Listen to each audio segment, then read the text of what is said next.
Šiandien labai noriu apžvelgti keletą prietaisų, kurie yra ne visai, kad nauji. Jūs esat juos jau matę, mes darėm, bet mes turim dar vieną papildymą. Šitie yra kaip vadinami balansiniai elektriniai, ar ne? Ir jie yra skirti mokintis vaikui važinėti su krosiniu arba šiaip aišku lygsvara. Ir turime 100 vatų. 12 colių, 350 vatų, 16 colių, lygiai tokį patį modelį turim tik Pro versijos, tai reiškia, dar yra priekinis amortizatorius. Ir turim labai įspūdingą daiktą, kuris yra 500 vatų, 18 colių. Jisai savo svoriu yra lengvas ir jisai tikrai atlieka tas pačias funkcijas. Žinot, ką padarom? Einam pasivažinėti.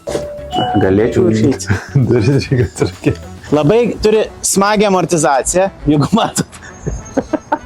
Bet ir važiuoja labai gerai. Čia dabar yra galima prisimažinti greičius.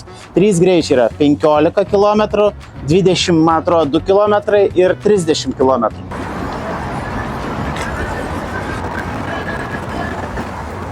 O tu matei, kas čia parašyta? Kad daugiau nei 5 kg. O ką tu galvoji? Tai šitos prietaisus galite rasti Vilniuje, Kaune ir Klaipėdoje mūsų parduotuvėse ir mangius.lt.